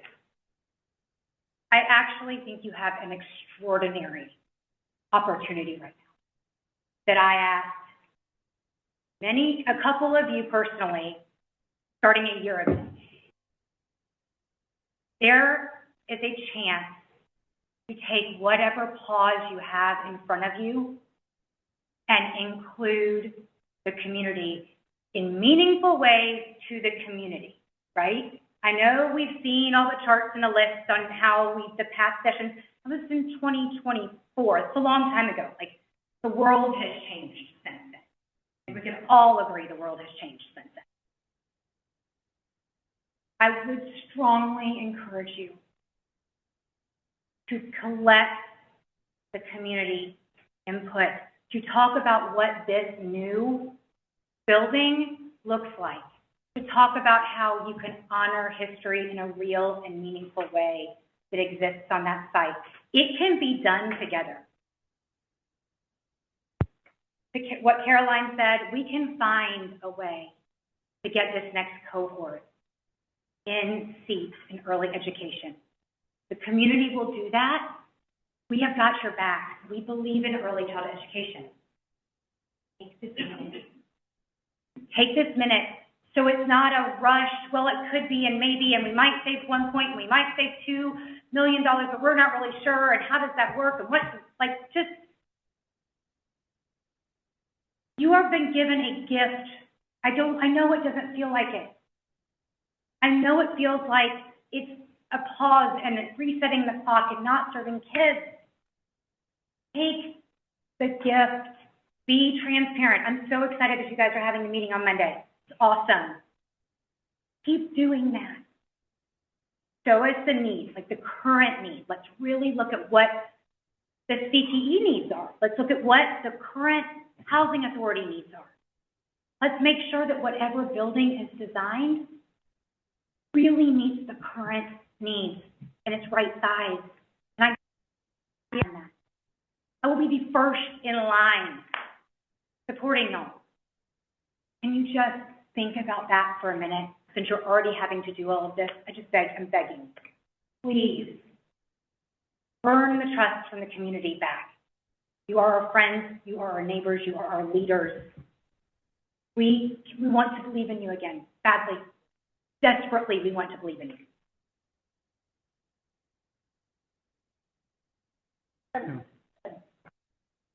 A quick question.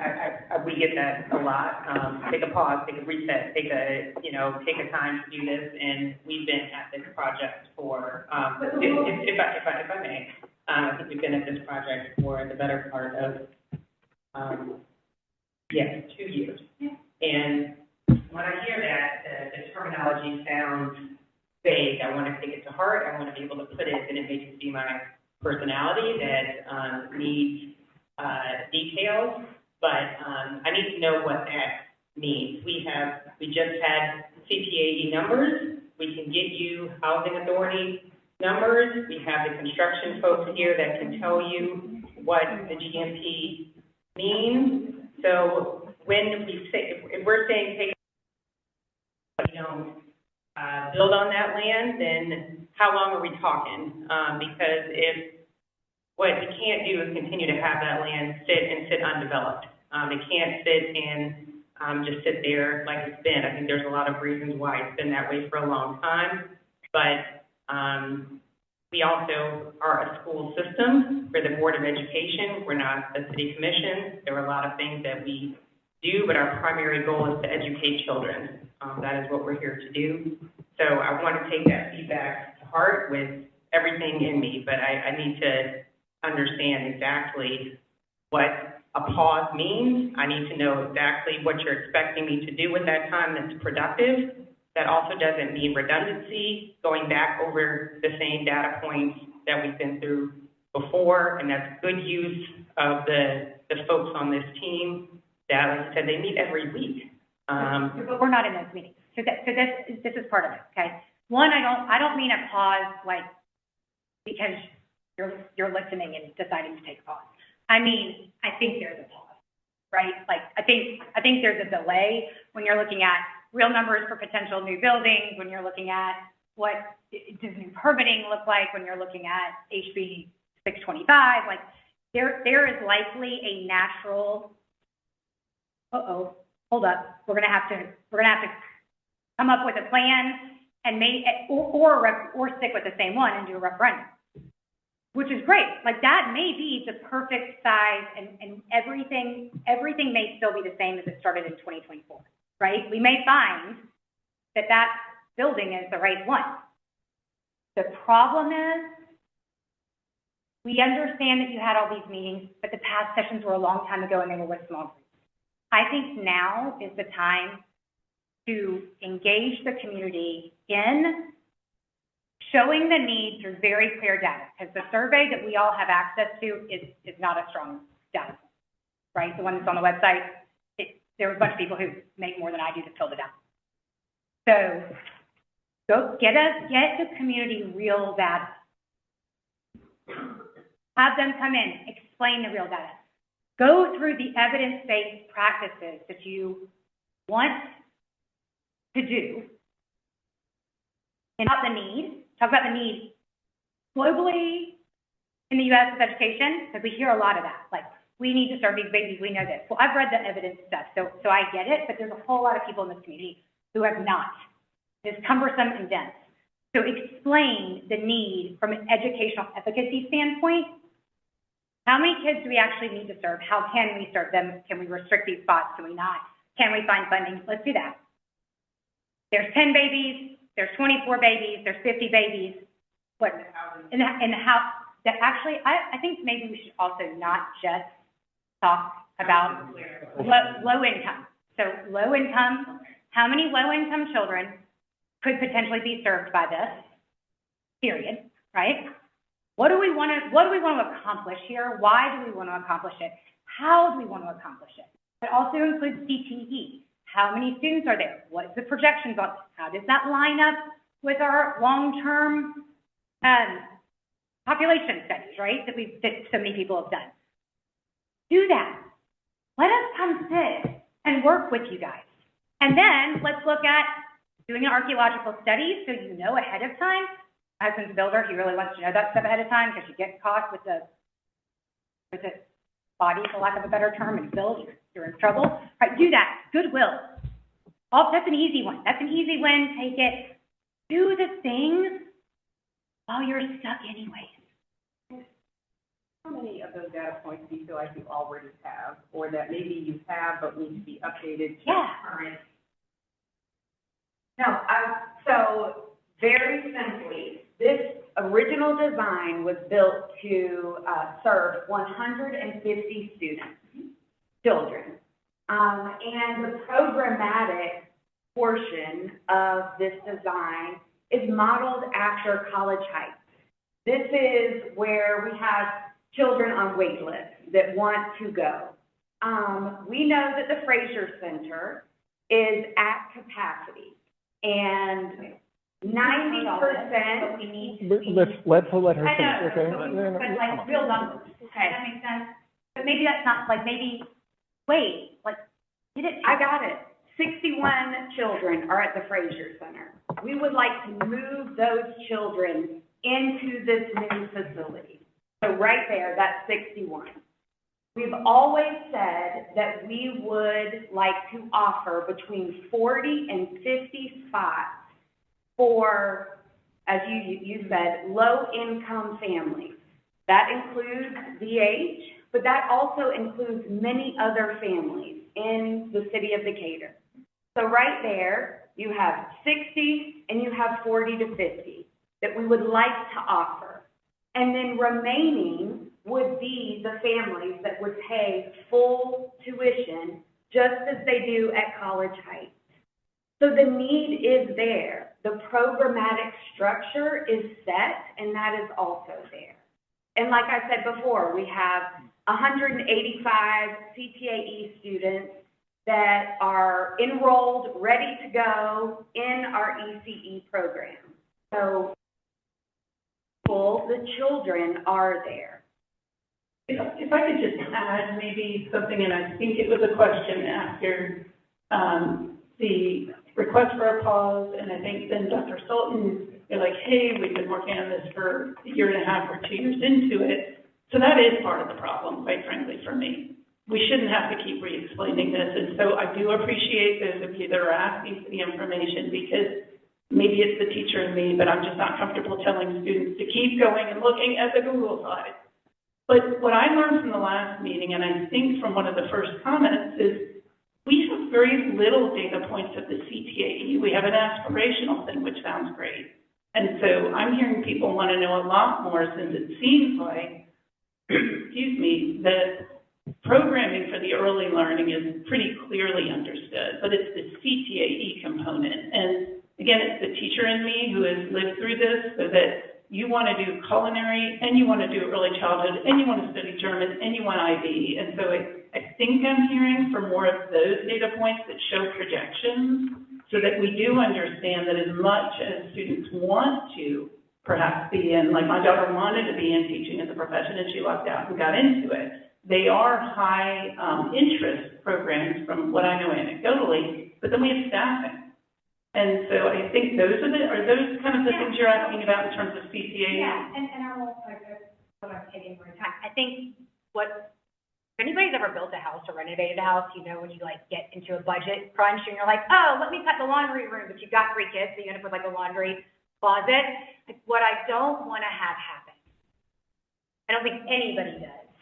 I'd honestly rather this district spend $52 million of bond debt and have a building that meets the needs than cut stuff quickly because of some threat of a threshold that you need to get under.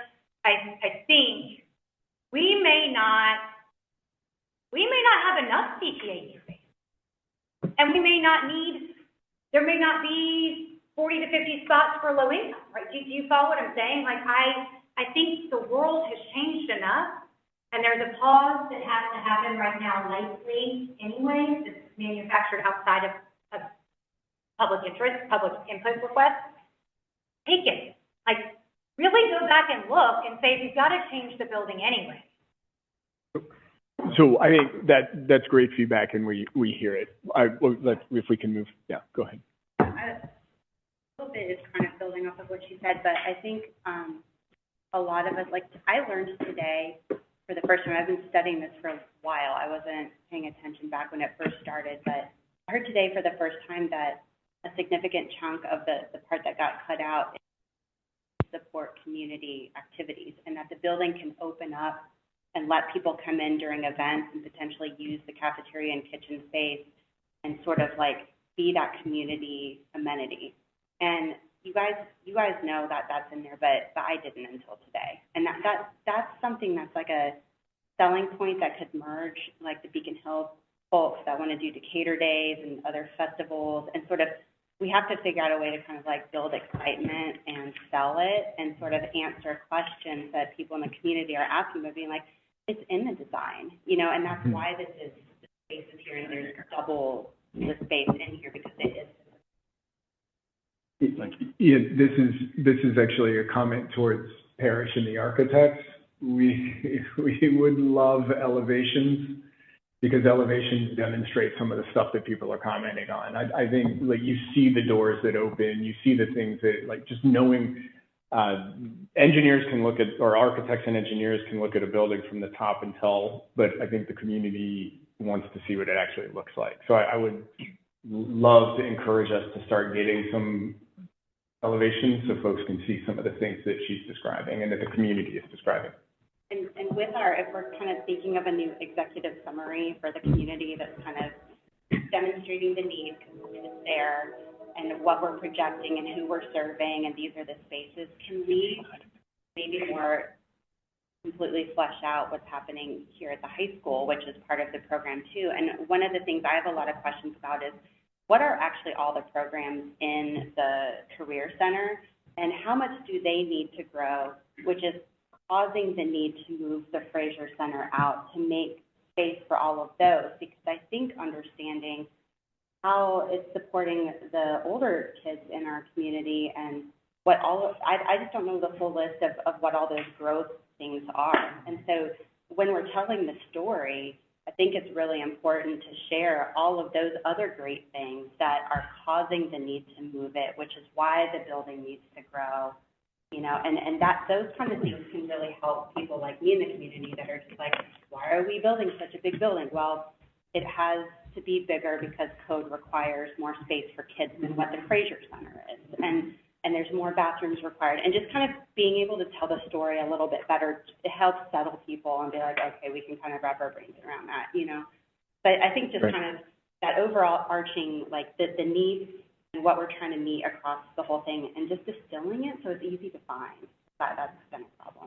Yeah, Thank you. Really good feedback. That's great feedback, yeah. Great feedback. I think the other thing too, is something that Caroline and Molly mentioned. I think I would love for the board at the next board meeting to look at how we can, figure out how to get some of those students that we are trying to, get into this building into one of our two facilities in the fall. I'm sure that, either we can come up with a funding option, the community can come up with a funding option, or some, kind of merger of the two. But even if it's just a handful of students, I know the DES funds some, seats at College Heights, but it may mean some adjustment of the Standard Creative Center, it may mean some adjustment of our waiting list, it may need some, massaging of things, but, you know, the sooner that we can start, getting some butts and some seats, I think The better. the better.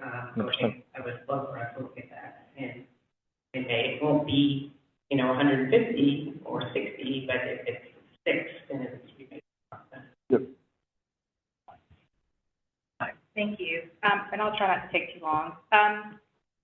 In the letter that I sent you all prior to spring break, one of the points that I highlighted was the opportunity for broader communication, collaboration, mediation, with all of the key stakeholders. I want to make it clear, though, and one of the things that I do disagree with is a pause. The reason why I say that is because I don't know that there's ever any answer that you're going to get to as a board that is going to satisfy every constituency of this community. And so I do strongly advocate that we proceed, but we do so with the spirit of collaboration. And the reason why I say that is because early childhood education shouldn't fall solely on the backs of our board and our school district. One of the surveys that the city sends out, which is a survey of the entire community each year, captures how the community feels about education, arts, and culture.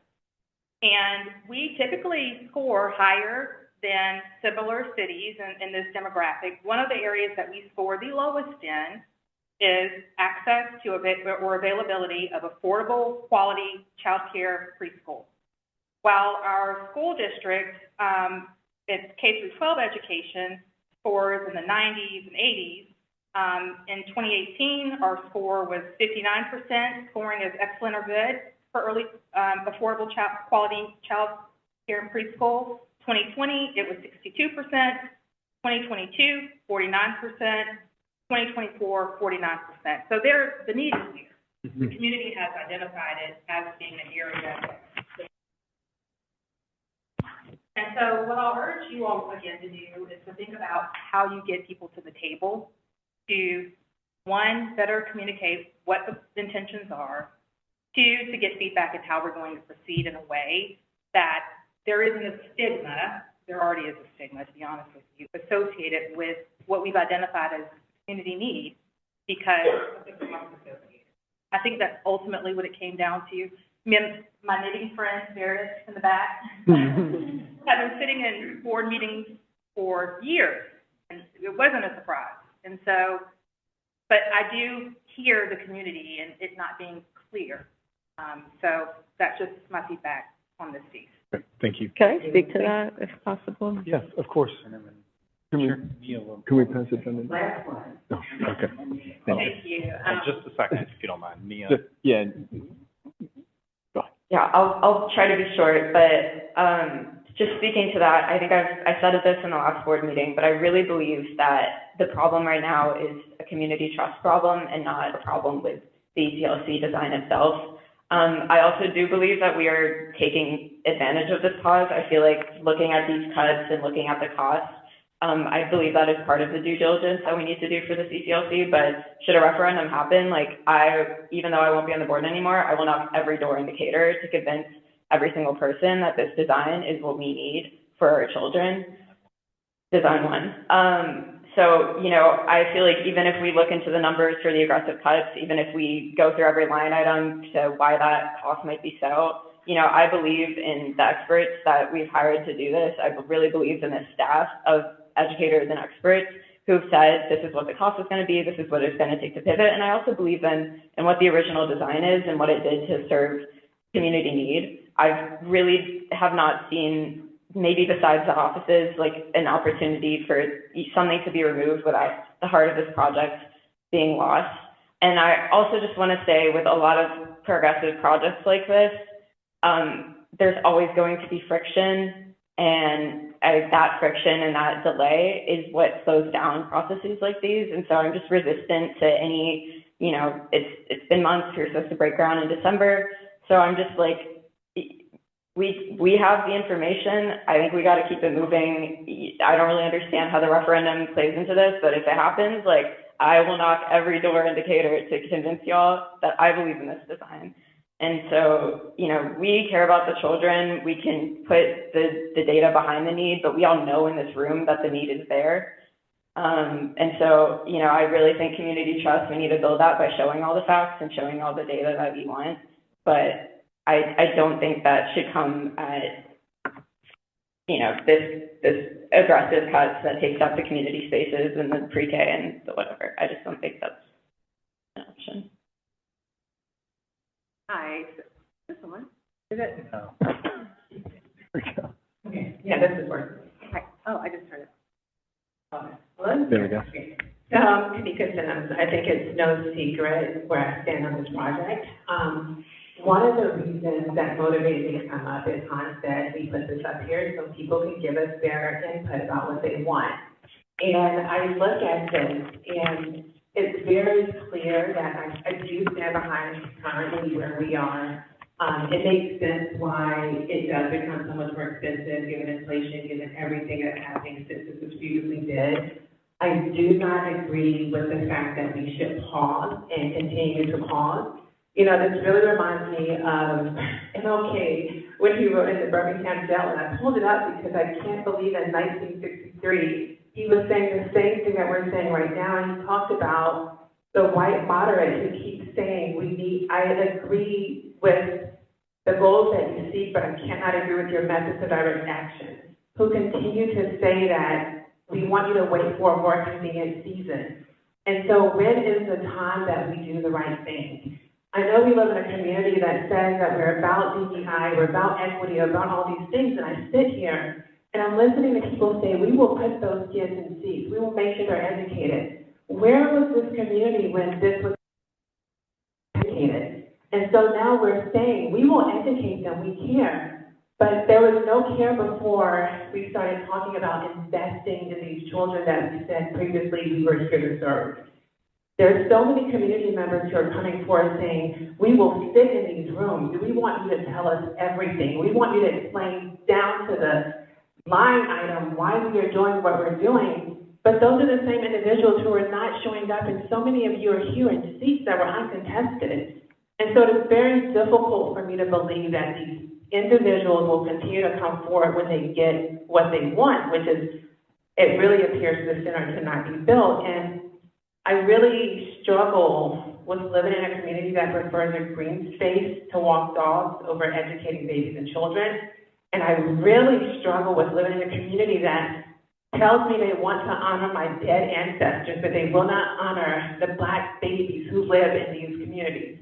So I thank you, in spite of all of the pushback you're getting, in spite of all of the time, in spite of all of the money that you are spending to prove that this is the thing that makes sense.